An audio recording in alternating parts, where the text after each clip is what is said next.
Hello, welcome to the People Profit Podcast, the show where we flip the script on traditional business thinking and prove that when you put people first, profits follow.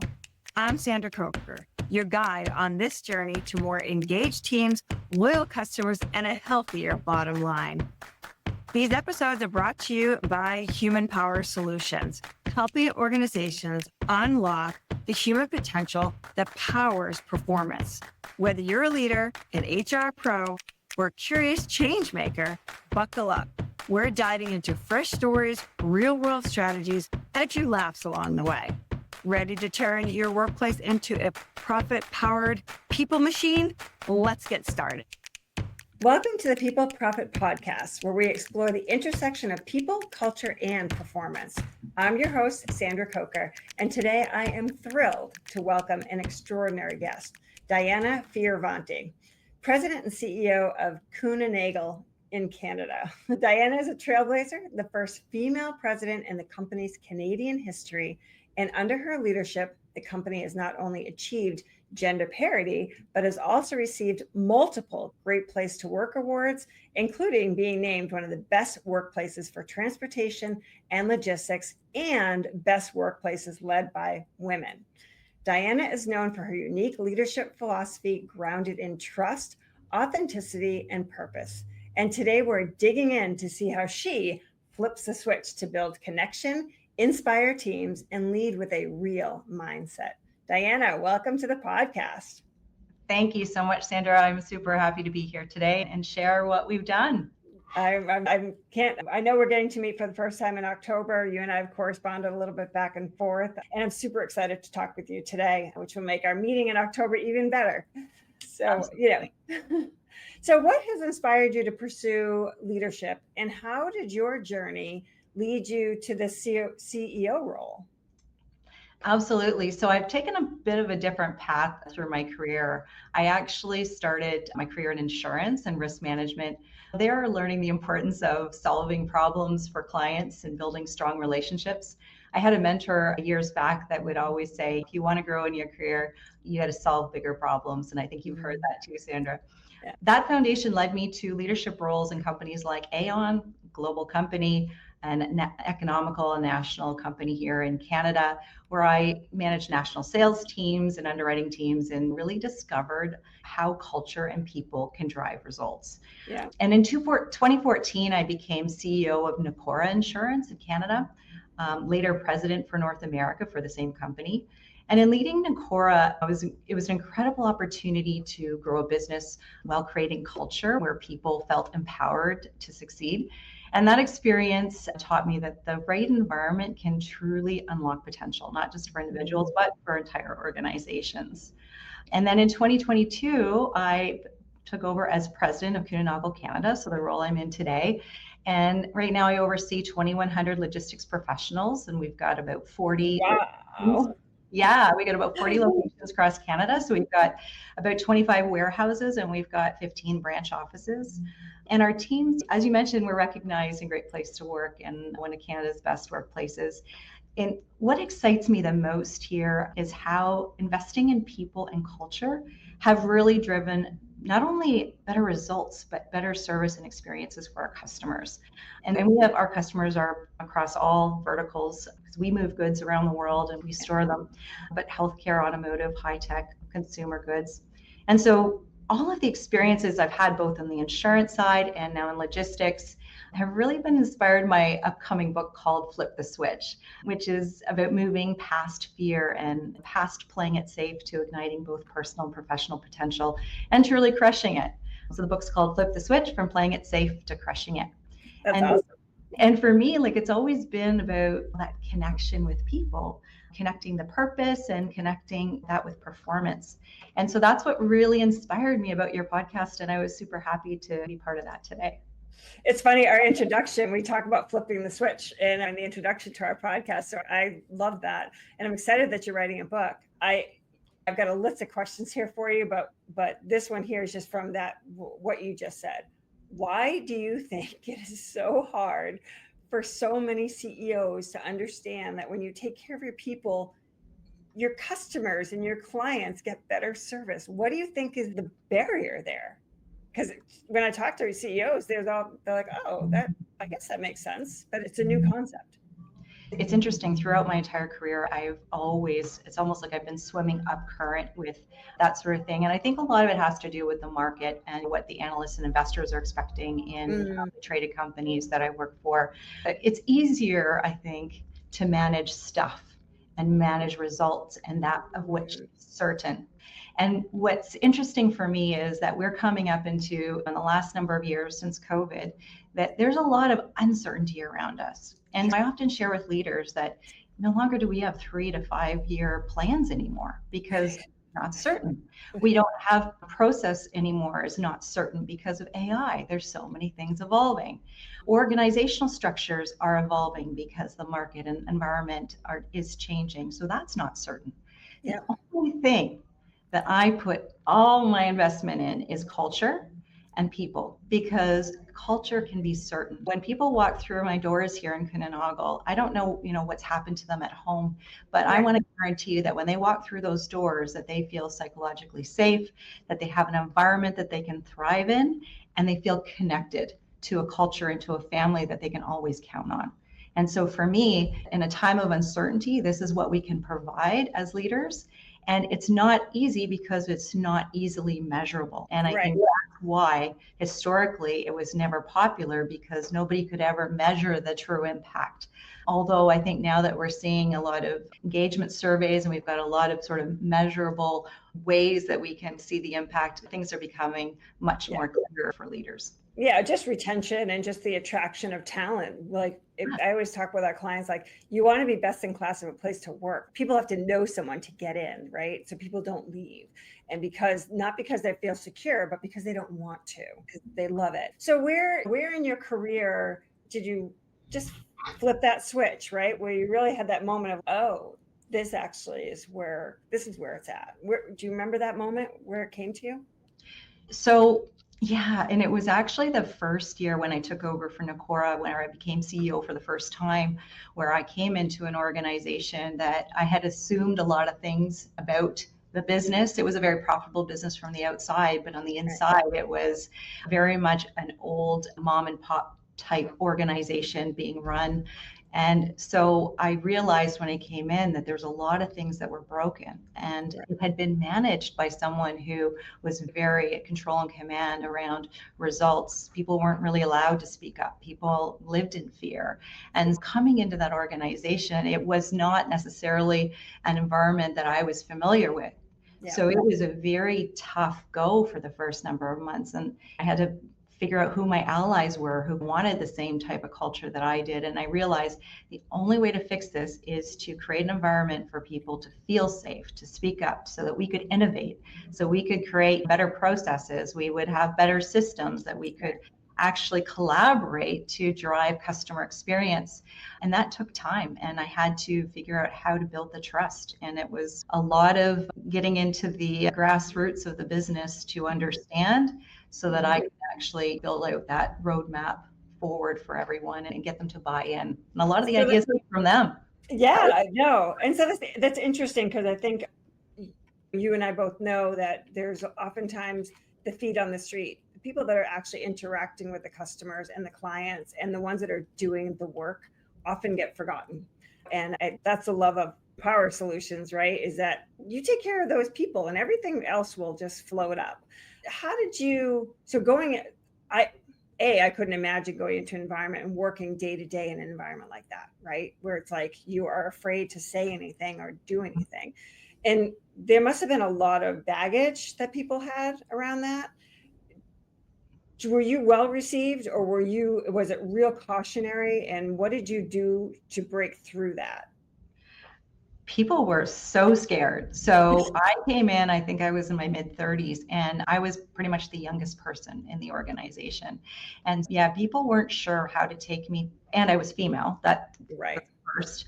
So that's been a consistent measure in my roles in the C-suite. But they didn't know, they thought I was going to come in, and they were fearful of a lot of change, because although they were living in fear, they were used to that. It was consistent for them. It was their certainty, unfortunately. Yeah. So they were really, I think, scared around what I was going to do and whether I was going to let people go, whether because new leaders come in and that was never a good thing in the past.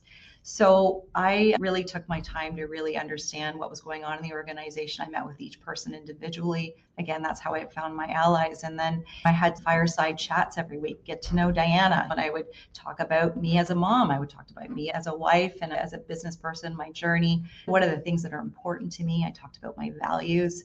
And I think that really helped them understand a little bit more. And they started coming out of their shell. And then they started talking more about themselves. And I would ask questions like, why do we do it this way? And then they'd say, I don't know why we do it this way. We were just told to do it this way. And so through those fireside chats, we ended up actually building the playbook that I actually executed on. And they realized, oh, she's listening. I shared that idea at the fireside chat. So it took a lot of time, but it was really about building that trust and connecting that culture. And that's been my playbook all along in leadership. And I've done that in a few different roles since then, including the one I'm in today. And it's all taken different forms, but it's worked. And so I didn't want to change a winning game, but it takes a lot of time. And that's where a lot of leaders, managers don't necessarily want to put in that time. They'd rather get right to it and get to that next step as opposed to taking a step back and listening. Yeah. And I think that our podcast is really geared toward those newer leaders and those middle managers coming up in the ranks. And so I think that one of the messages here is absolutely to take a beat, get to know your people. If you want to do the next thing, it's not always getting to the next thing. It's getting the buy-in from the people to get you to the next thing. It just go forward faster. I love it. You talk about your keep it real, R.E.A.L, all capital letters, right? And those leadership values. What does the REAL stand for? What is the acronym that you have? And how do those show up in your day-to-day? So yeah, and that's my motto is keep it real. And because I am a very, I would say, unconventional leader from the standpoint that I do things that I know fit my personality, my values in order to learn. So I always say keep it real because R is for resilience and you've got to take the shot. And those that are living in fear that are unable to speak are not going to take the shot for it because of that fear. And so we've got to remove that. So if we can be resilient ourselves, we can talk about failing fast, failing forward. We as leaders making decisions where, when someone makes a mistake, we're not punishing them. We're using that as a learning opportunity to go forward. Resilience means first we got to self-lead. So keeping it real for me is I got to keep it real for myself first. So I lead by example. So take the shot because the shots that you don't take, you're going to miss out on that value. The second E, the E is for empathy and trust. So I truly believe that empathy is the currency to build trust in an organization and being actively listening. So a lot of what we've just talked about, ensuring that we can execute on what our people want, what we're hearing, and showcasing that to them that we actually really care. I truly believe that AI is coming into this world. There's a lot of things changing around us. Empathy is really the humanity that superpower that we have as humans to bring to the table. And then A is for authenticity. And I think I've spent most of my life up until the last 5 years or so trying to be a perfectionist in everything I did. Nothing was ever good enough. I wanted to make sure that I fine-tuned my strategy or my process. And so what I've realized, especially since COVID, is, we don't always have the time to be perfect. It's better to get it done. And so our imperfections are actually what make us human and what makes us beautiful. And those that love us most in life love us because maybe my nose isn't perfect or I may not be the perfect weight or whatever, but it's because of what I bring to the table in my uniqueness that is actually, why they do. So being imperfectly perfect is what I talk about every day. Be your authentic self. And when you love yourself for who you are, people are going to really enjoy being around you because you enjoy yourself. And then L is for legacy. I'm probably not going to be in this role 3 years from today. So what's the legacy I want to leave behind? And that was something growing up in my career that I didn't really think about. I was always thinking about my next step. How do I get to the next rung on the ladder? But if you think about what impact you're making today and the role that you're in and creating that environment for people to thrive, that's what they're going to remember. They're not going to remember the profit results that I delivered in 2024, culture that Diana built for Canada within Kuehne, where people felt safe and felt like they could thrive. And they're going to remember those fireside chats, and they're going to remember that their ideas were meant. It's how you make people feel. I love that. Yeah. So you think about these things: resilience, empathy, authenticity, and legacy. Which one of these do you think is the hardest for most leaders to embrace? Oh, they're all hard depending on the person. Empathy might be easier than the other, resilience. But I think that authenticity piece, just actually really showing up as who you are. I feel like there's, even today, I was just in a session with leaders, and a gentleman asked me, how do you bring the personal into the business? I'm either personal, or I'm in having a personal conversation, or I'm in business. And so it was interesting for me, because there was a point in my career where once I was able to bring harmony to the roles of in my life, being a mother, being a wife, being a businesswoman, a corporate woman, that's when actually the magic started happening. I'm not someone different at work than I am at home. I bring my full authentic self to everything that I do. And so if I see someone at the supermarket on a Saturday, I may be dressed a bit differently than I am at work, but they're going to see the same Diana. Yeah. Yeah. And I think that's probably the greatest lesson that everyone can learn and grow into, but sometimes it's the hardest. Yeah. I love, what you said, let's get it done. It doesn't need to be perfect. And that's one of my philosophies. And my producer heard it today. I'm a ready, fire, aim person. Let's just get started. And let's fire the shot, see where it hits, how far off we are from the target, and just make some readjustments. And I think if you have that safe environment and you have that psychological safety in your organization, it really does provide spots for innovation. And that's where the magic happens in the organizations. Running a business is hard. Developing your people shouldn't be. At Human Power Solutions, we act as your outsourced chief learning officer, designing custom learning and development experiences that actually move the needle. No fluff, no cookie cutter workshops, just results. Whether your people need better communication, stronger leadership, or less burnout, we provide strategic solutions that align with your goals and keep your team moving forward. Visit hpowersolutions.com and unlock your team's full potential without disrupting operations.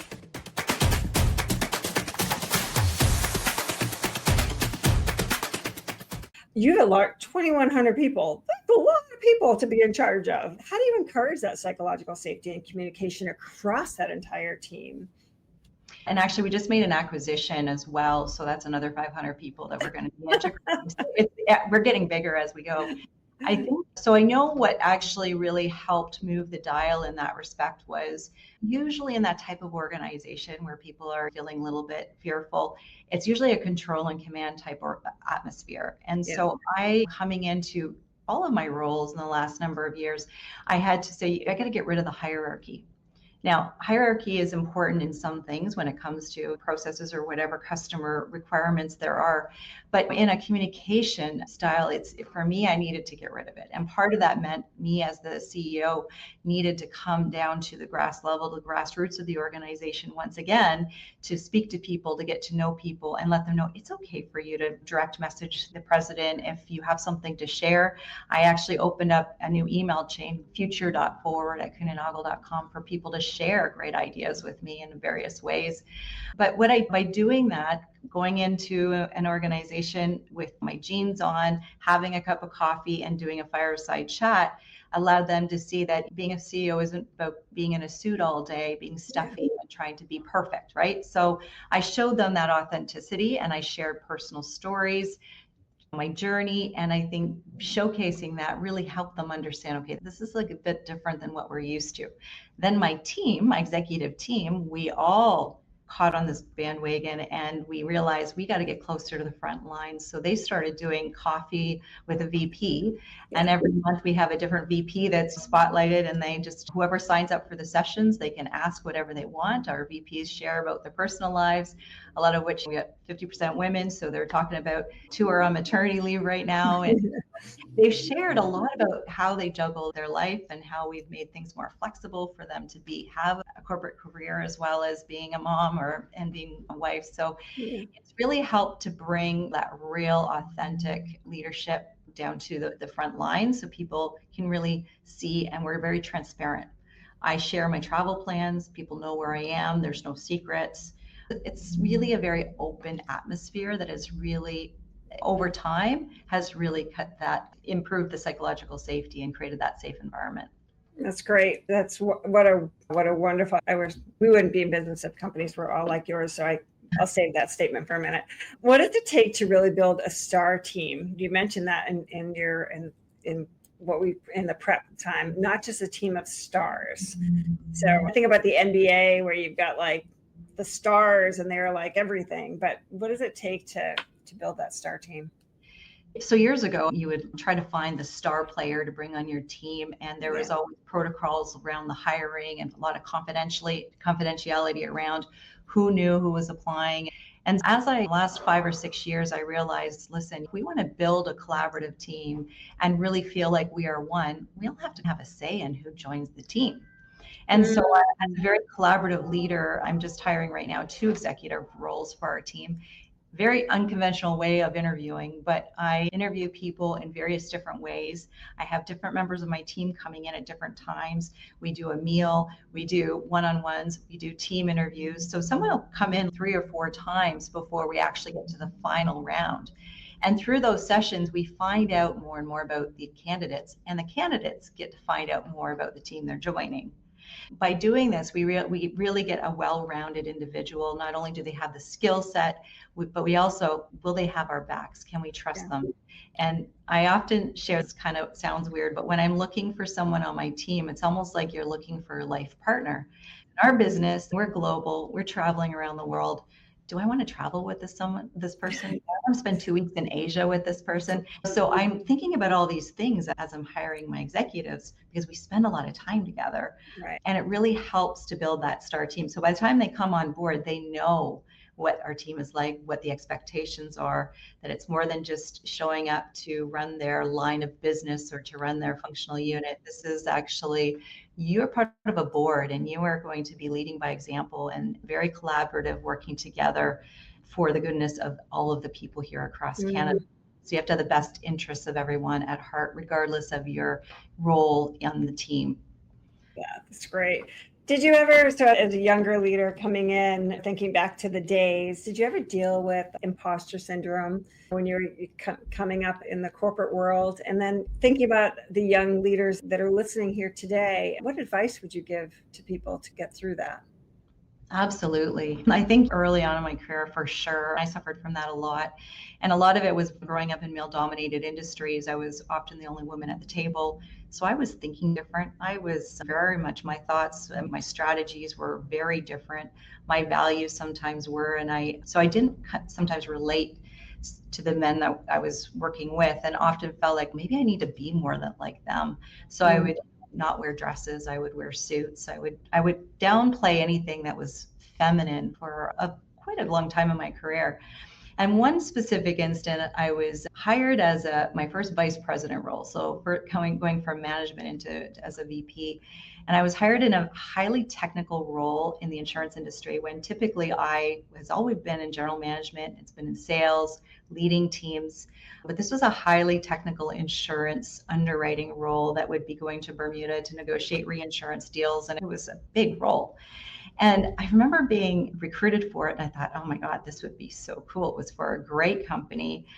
Just all in all, it'd be a great, great role. So I got through the interview process to the point of the last interview, and I'm thinking, I am so good at sales. I am selling them on the fact that I am highly technical in this world. So I got the job, and I thought, oh my gosh. So I remember showing up that first day. I was given this beautiful office, and it was in a gorgeous building. It was in my hometown, so it was like 5 minutes drive to the office. I knew I had a lot of travel in this role, but it was nice to have a short commute. But it was very lavish. I had my own assistant for the first time. I didn't even know what to tell her she should be doing.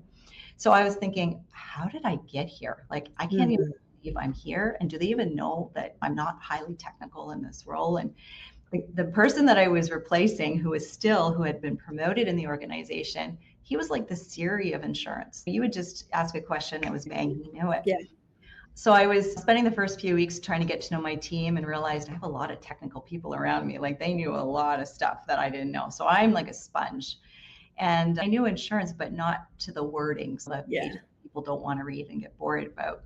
So I remember having a conversation with my CEO, who was a female, 3 weeks in, and she said, "How are things going?" And I said, "Good." And I said, "Can you just give me a lay of the land of what you feel? What would be the biggest accelerator here for my team? And what are your expectations 6 months out?" And she started laughing. She goes, "You're wondering why you're here, aren't you?" And I smiled and I said, and she says, "As you can tell, you've got a team of technicians." And I said, "Yeah." She goes, "We don't need more technicians." She said, "What I need is someone to build a strategy. I need someone to take us to the promised land who understands the broker side of the business," which is where I came from. Mm. Be able to not only build the strategy, but get buy-in from the people and then bring them along the way. And as she's talking, I'm thinking, oh, that's me. That's me. That's me. Yeah. I share this story a lot because oftentimes we look at the person we're replacing and think we have to be like that person. Mm. Get that imposter syndrome, like, oh, I'm not like him or I'm not like her, and I'm not going to do it that way. And I realized and that was a long time ago now, but I realized, hey, listen, I'm going to bring something new to the table. They're hiring me because of me. Mm. And Yeah. what I told them at the interview is actually me. Moving forward, and even in this role I'm in today, I'm doing it far differently than my predecessor. He was very good as well. We come from different backgrounds and we have a different take on everything. And I'm female and I don't come from freight forwarding and supply chain. So it's a different lens and I'm okay with being authentically me. But that was a learning in my career on that imposter syndrome. And I think after that, I really got into the mold of who Diana is as opposed to trying to be someone else. I love it. That's awesome. That's great. What a great story. And must have been very confirming for you that they knew who you were, even though you sold them on the technical side of Diana, but they saw through that and saw who you were, which is pretty cool. Yeah. Yeah. And one of the things I want to talk about is setting those scary goals and condensing timeframes. Can you break that down for us as it pertains to, as you're trying to build up your organization or even a division? Yeah, a lot of people don't dream big enough. 99% of people don't dream big enough. And I always say, unless it's scary, it's not big enough. And it's really important to not only have that dream, but ensure that you've got a focus in place. And if you want to lose 10 pounds, don't spend a year, give yourself a year. You can lose 10 pounds in 3 months or 6 months. Really set your time around, what it's actually going to take you so you can focus on less. And especially in our organization, there is so much going on that you can get lost in so many different priorities. And so I'm constantly paring it back, saying, listen, let's pick 3 things. And so that team together are focusing on that. And we put a time frame together and really try to do smaller things and hit those milestones as opposed to trying to do too much. And whether it's a lot of the employee initiatives that we do, we use that philosophy as well.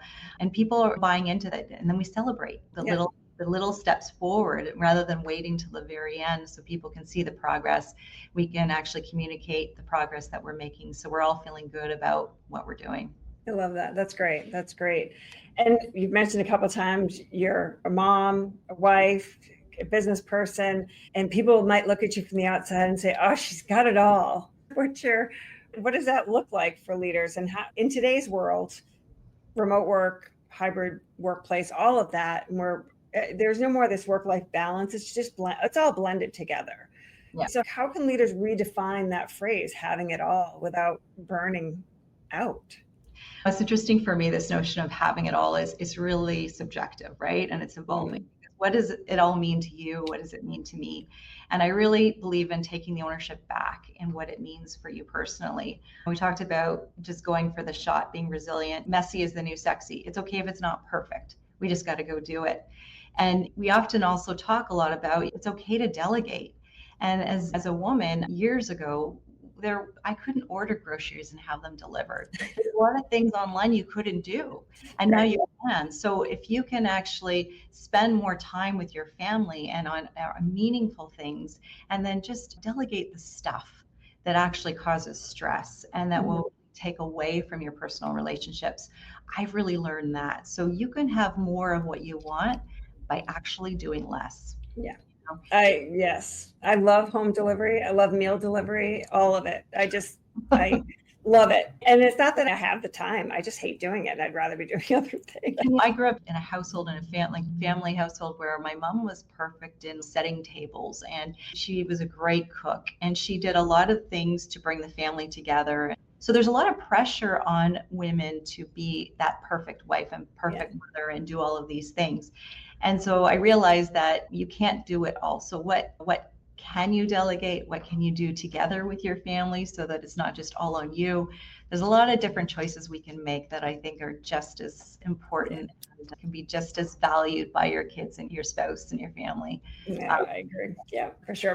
Both my boys know how to cook, and my daughter does not, which is really funny to me. Yeah, they just. Same for you. Yeah. I think my boys decided to learn how to cook so they can impress the girls. I think that's it. And my daughter just doesn't do it. Her boyfriend That does. is very attractive. My husband can cook very well, so it is a very attractive feature for sure. Yes, it really is. What's one thing that leaders should stop doing right now, and one thing that they should start? So as you're looking at the corporate America right now and how it's really evolving. It's evolving. AI is really helping us evolve and save time and be more productive. And what do you think? What's some of the old school things that are like, we got to get rid of that and start doing something along these lines? Focusing on stuff and thinking the way that we used to do things. I'm so tired of hearing that. We've got to do things differently now. And you mentioned time, like time is finite. We have to win back more time somehow. And so you have choices on how you spend your time. You can waste your time. You can waste your time on Netflix or that sort of thing. You can spend your time doing things that are probably not very productive, or you can invest your time. And my advice is always be very intentional around who you spend your time with and how you're spending your time. And those that are afraid of AI, like I just am so excited about it. And I'm so enthused with it because I think it's going to save me so much time. And it already has in various different things in my business. And so I'm not worried about what it's going to take over. I'm more concerned about how quickly I can learn it so it can help propel me further. And those that can capture that are really going to be full steam ahead. So those that are in the traditional mindset of the way things were, get rid of it. This is a brand new world. The playbooks we used to use, they're done. They're expired. We need to move forward building our new playbooks, and they're going to evolve. They're not going to be static. And AI is going to really help us do that if we really are intentional. Yeah, it amazes me, people that are like, I don't want to touch it. And I'm like, no, it's here to stay. So you better start touching it so you don't fall way behind. I'm agreeing with you. It has saved so much time and really not taking over anything, but just helping just to move the needle on certain things that would take hours now take not very long, which is really great. Diana, this has been such a powerful and uplifting conversation. It's been great. Before we wrap up, can you tell our listeners how they connect with you and learn more about your company? Absolutely. So please connect with me, follow me on LinkedIn. I'm very active on LinkedIn and really enjoy communicating with those there. I have my book coming out at the end of this year called Flip the Switch. So if you connect with me, I will share when that's coming out. But really appreciate my time with you today, Sandra. It was a really enjoyable conversation, and I look forward to hearing the feedback. Yeah, I'm looking forward to it as well. And we'll make sure that all of your links are in the comments area below here. So thank you so much for being with us today and sharing such inspiring insights and building trust and flipping the mindset switch, right? And leading with purpose. If you love today's episode, here's what you can do to keep the conversation going. Subscribe to the People Profit Podcast wherever you listen. Like this episode and drop us a review if things resonated with you or if you have questions, and share with a friend or a fellow leader who might need to hear this. Thanks for tuning in. And remember, when people thrive, profit follows. Have a great day, everyone. That's a wrap on this episode of the People Profit Podcast. If you found a nugget of wisdom or even just a spark of inspiration, share the love, subscribe, leave us a review, and pass the episode along to a colleague who's ready to build a people-first culture. Big thanks to our sponsor, Human Power Solutions, for championing workplace where humans thrive and profits rise. Want to learn how they can energize your team? Head over to hpowersolutions.com to get started. I'm Sandra Coker, reminding you that when you invest in people, you invest in profit. See you next time.